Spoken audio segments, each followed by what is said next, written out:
Hoje é dia de falar um pouquinho da seleção brasileira, que neste domingo 6/10 jogou lá em Santiago e perdeu para o Chile por 36-10. O que foi bom, o que foi ruim, o que precisa melhorar, o que deve melhorar e o que pode ser melhorado no curto, médio e longo prazo, ok? Segura aí.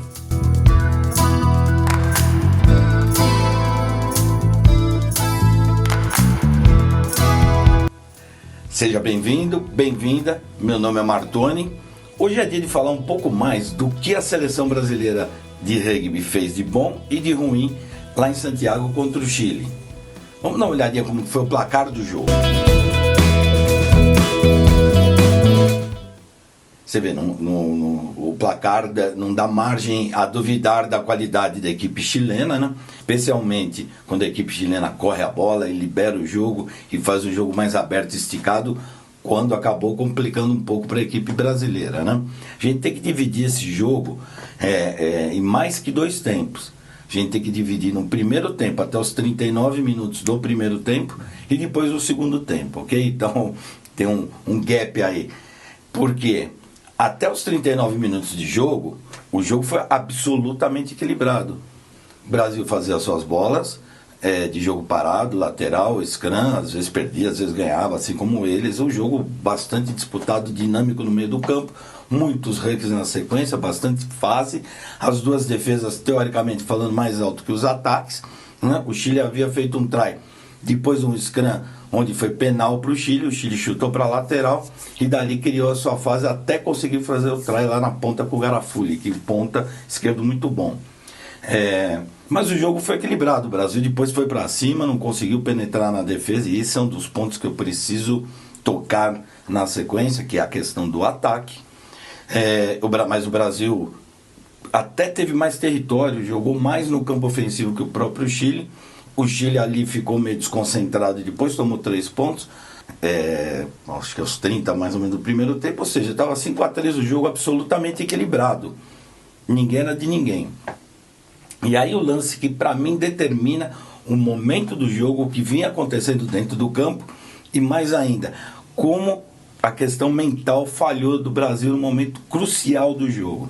Aproximadamente 38 minutos, 39 minutos por aí, ou até um pouco mais, teve um lateral para o Chile lá na frente, um belíssimo chute através de um penal, o jogador chutou para a lateral, posse de bola para o Chile. A gente na transmissão, a gente ouviu claramente o capitão da equipe do Brasil gelado falar: vamos lá pessoal, é a última bola, disciplina. Esses foram os termos dele. Exatamente assim, ipsis literis. Bom, o Chile faz o lateral, cria uma situação de rolling maul, na sequência vem para hugs, ali de fases curtas, quando o jogador brasileiro, o Andy William, que é muito bom jogador, se equivocou e acabou cometendo um penal bobo, que poderia ter sido evitado. Repito, é um bom jogador, é um dos líderes da equipe, todo mundo está passível de erro, aqui não cabe nenhum julgamento de culpa dos jogadores, isso faz parte do jogo, eu fui jogador, também já cometi esse tipo de erro, tá?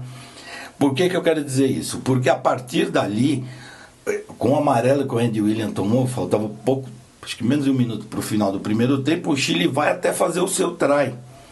Depois desse penal, aproveitando o penal por ter um jogador a mais, foi, bateu aqui, bateu ali, até para mim se equivocou em alguns momentos o Chile, mesmo no ataque, mas acabou entrando com o seu capitão e guardou o segundo try no primeiro tempo convertido, ou seja, o jogo que estava 5-3, faltando 30 segundos, acabou virando 12-3 para o Chile, e o Brasil com 1 a menos durante 10 minutos, praticamente os 10 minutos do início do segundo tempo. Por que eu quis chamar a atenção para esse fato? Porque ficou nítido e claro que o Brasil, terminando o primeiro tempo em 5-3, vinha com uma esperança no segundo tempo de reverter o quadro, e tinha condições, embora ofensivamente a equipe não funcionasse, mas estava defendendo bem, tinha posse de bola, tinha território, enfim, jogava de igual na casa do adversário, mas com um jogador a menos. E no início do segundo tempo, aí o Brasil se perdeu na partida. O Chile foi para cima, tinha um homem a mais, uma equipe que jogou a Copa do Mundo, vários desses jogadores jogaram no ano passado na Copa do Mundo da França, então muito mais experiente, começou a rodar o jogo, fazer o jogo rodar, e o Brasil foi ficando ali meio sem saber como sair, até tomar mais um try convertido, ou seja, durante o período de exclusão, do jogador brasileiro, tomou 14 pontos. o Brasil. E aí, na casa do adversário, o jogo que estava 5-3, faltando 30 segundos para acabar o primeiro tempo. Quando você acorda, está 19-3, com 8, 9 minutos do segundo tempo, aí o Brasil se perdeu.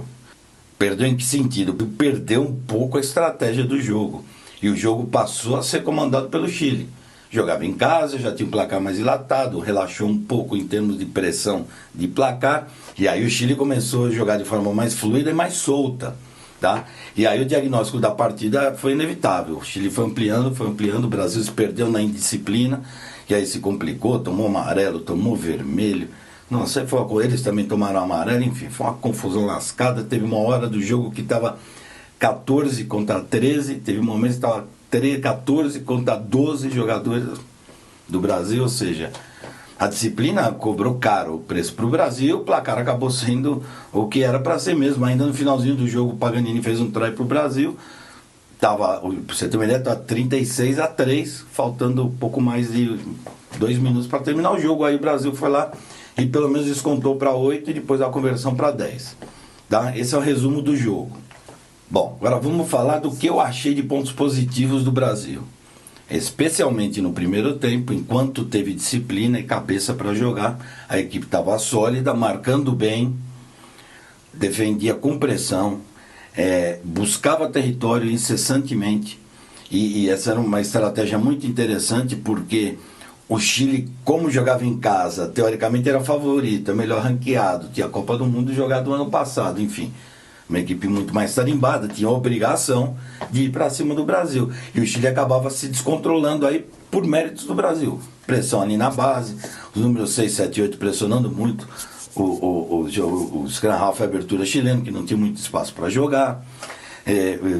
Ali na briga na linha no Santos, ali no meio do campo estava organizado, defensivamente o Brasil estava bem, nas pontas tinha um certo equilíbrio. O João Amaral ou o Zé jogando de abertura o fullback funcionou bem, especialmente para território.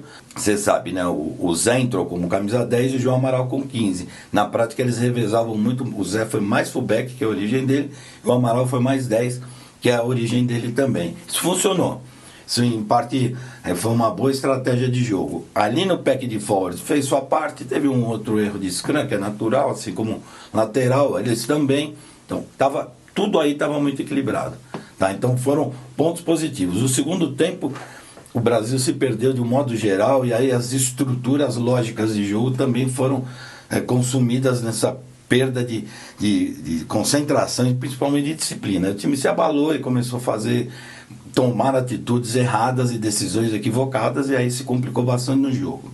Bom, esses foram os lados positivos. Então vamos lá: território, pressão defensiva, reposicionamento defensivo, busca incessante por um jogo do meio de campo para frente. Isso compreende território, mas é território com posse. Esses pontos foram os pontos que eu achei muito interessantes, que o time apresentou de forma correta, repito, até o finalzinho do primeiro tempo. O segundo tempo, aí eu considero que o time foi mal como um todo. Bom, chegamos nos pontos que eu acho que a gente pode melhorar aí num curto prazo, especialmente para mim com a questão ofensiva. Tá? Assim, quando você tem um adversário marcando na pressão, como o Chile fazia, até algumas vezes exagerando ali na base e colocando muito jogador na base ali para conter o bom pack de forwards do Brasil, o Brasil insistia no jogo curto. E aí você tem duas questões: ou quando você insiste no jogo curto, você tem que ter depois a criatividade do 9 e 10 para criar espaço, especialmente do 10, para o ataque jogar. O nosso ataque quase não existiu. Ou, como estava o jogo em si, a leitura correta do jogo seria uma transição veloz. Então você bate lá 1, 2, 3 fases, comprime a terceira linha, número 6, 7, especialmente deles para dentro das formações hucks ali, e aí é uma transição muito rápida, 9 e 10. Porque falta a gente criar nos camisas 12 e 13, são bons jogadores. Você tem 6, 7, 8, 10 fórmulas de jogar ali curto, só entre o primeiro e o segundo centro. Ou seja, o primeiro centro pega a bola, faz uma tesoura, ou joga direto para o segundo centro, o primeiro centro entra por dentro, ou você amplia com ponta entrando e o segundo centro faz a volta, enfim, você cria um carrossel. E a gente não viu isso. Porque nós ficamos concentrados ali na base. Porque a gente tem potencial para desenvolver entrada de fullback, elemento a mais, elemento surpresa, correr em linha reta, criar espaço no meio do campo. Coisa que a gente não teve. E aí a gente facilitou o trabalho chileno ali na base. Quando você joga curto, como o Brasil jogou ontem, joga aqui, bate aqui, bate perto aqui, continua perto do pack de força para manter a posse de bola, ok, não tem problema. Aí o Scrum Half tem que jogar curto também, e a gente viu pouco isso. E também o camisa 10 tem que ter criatividade para jogar uma bola longa, fazer o centro entrar por trás, você joga pro 13, o 12 dá a volta, entrando com 15, com 11, com 14. Enfim, a gente não viu isso. A gente não vê. A partir do momento que você ficou num sistema de jogo e que o adversário com 15 minutos pegou, ele te anulou. Então esse para mim foi o maior problema da equipe. Precisa ter fórmulas ofensivas. Bom, e o outro ponto, eu acho que quem viu o jogo não vai discordar, né? É a questão da disciplina. Você não pode se dar o luxo de ter jogador expulso, 2, 3 cartões amarelos, ou seja, você joga um tempo sempre com um ou mais jogadores a menos em campo. Isso é crucial. Quando você mentaliza um jogo desse, você tem que ter a noção do que vai acontecer lá. De vez em quando escapa um cartão amarelo, pode acontecer, claro que pode acontecer. Todo mundo é ser humano, todo mundo é passível a erro. Mas aí você tem que ter uma voz de comando, e eu percebi que o capitão da equipe brasileira, o Gelado, tentou, enquanto ele esteve em campo, colocar ordem na casa, fazer o pessoal acalmar. Aí precisa dos outros líderes dentro de campo acalmar a galera, falar, calma, meu, a frustração do resultado não permite que a gente se descontrole e perca totalmente o plano tático que a gente vinha empregando. Porque, pessoal, o jogo de rugby, eles são mini batalhas dentro do campo, o objetivo maior é ganhar a guerra, que é o resultado final do jogo. O plano tático do Brasil foi exercido até o final do primeiro tempo, quando desmoronou. Desmoronou porque perdeu a cabeça, e a partir daí a gente não viu mais muita coisa positiva. Embora no segundo tempo, com 12, 13 jogadores, os caras se mataram em campo. Por muitos momentos até superaram o adversário, que tinha 14, pelo menos 10 minutos, enfim. Então essa questão de disciplina e a questão ofensiva, para mim, foram os dois pontos que podem ser atacados no curto prazo. A gente precisa ter mais discernimento para se manter focado dentro do jogo, independente de um jogador nosso, um companheiro nosso, às vezes comete um equívoco. Mantenha calma, mantenha o que está fazendo. E a frustração do placar lá, esquece e corre atrás do teu. Você não pode se perder na partida, tanto quando você está ganhando quanto você está perdendo. Você tem que manter um plano tático, um sistema de jogo até o final. Um outro ponto que eu achei também bem favorável dessa exibição do Brasil foi o banco de reservas, que veio bem, deu um up no momento mais crucial do jogo, quando o jogo poderia ter ido a 60 pontos, que aí de uma hora para outra tornou-se um jogo para não tomar 60, por culpa do próprio Brasil, da indisciplina. E aí o banco de reservas falou alto, entraram jogadores experientes, com boa qualidade, o time foi acreditando que era possível ainda fazer alguma coisa dentro do campo e acabou bem o jogo. De um modo geral, por incrível que possa parecer, o finalzinho do jogo foi uma equipe que estava ali posicionada no campo, dentro de um plano tático. Bom, e para finalizar, eu acredito que tem uma longa margem de melhora aí com o que temos na mão. Repito, tem muita gente boa lá, tá? Mas tem que focar no ataque, na criatividade ofensiva, em fórmulas de ataque. O jogador tem que compreender isso. Se você não joga no 9 e 10, você joga no 12 e 13. Se você não joga por aí, você coloca o fullback. A Frota Sul faz isso direto. Os All Blacks fazem isso direto. Né? Quando joga o Vili Leroux e, por exemplo, estava o Ngomizulo, os dois jogavam como abertura. Ou seja, você cria um homem ali na criatividade ali no centro do jogo, no coração do time. E os All Blacks também, com o Dami Mackenzie, o Bloomberry. Então, assim, a gente precisa ter fórmula. E quando isso não ocorre, você joga lá no Damian Dalene, como faz a Argentina com os Santos Chocobares. Ou seja, você tem que ter isso, você tem que acreditar nos teus centros. Nossos centros estão aqui. A impressão que dá é que eles estão lá para ser uma parede defensiva, eventualmente criar alguma coisa.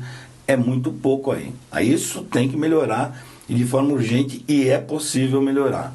Então é isso, pessoal. No balanço, um bom primeiro tempo. Jogo parado sólido, especialmente no primeiro tempo, scrum, lateral e tudo mais, pressão defensiva, território, até posse dividida, jogando na casa do adversário um handicap, pontos negativos, de fato, ataque e a disciplina. pontos são cruciais para o Brasil sonhar com uma vaga na Copa do Mundo de Rugby. Condição para isso tem, jogador para isso tem. Resta saber se a gente vai conseguir pôr em prática, tá bom? Bom, acho que é isso, passamos tudo, né? Deixa a tua opinião, teu ponto de vista, se você concorda, se você discorda. Estamos aqui exatamente para trocar ideias, informações e fazer o rugby crescer de uma forma geral no Brasil, especialmente para a nossa seleção, né? Eu vivi lá dentro mais de 20 anos da minha vida como jogador, treinador e dirigente, adoro. Acho que o Brasil tem um potencial enorme, todo mundo está se esforçando, e aqui a questão é a correção de algumas coisas que naturalmente aparecem no caminho, que é o caminho que todo mundo sonha que a gente consiga conquistar, ok? Então é isso, põe tua opinião, aciona aqui o sino para receber notificações de novos vídeos, tá legal? Compartilha esse vídeo, compartilha os vídeos do canal, tá bom? E qualquer coisa, entre em contato. Valeu, pessoal. Até a próxima.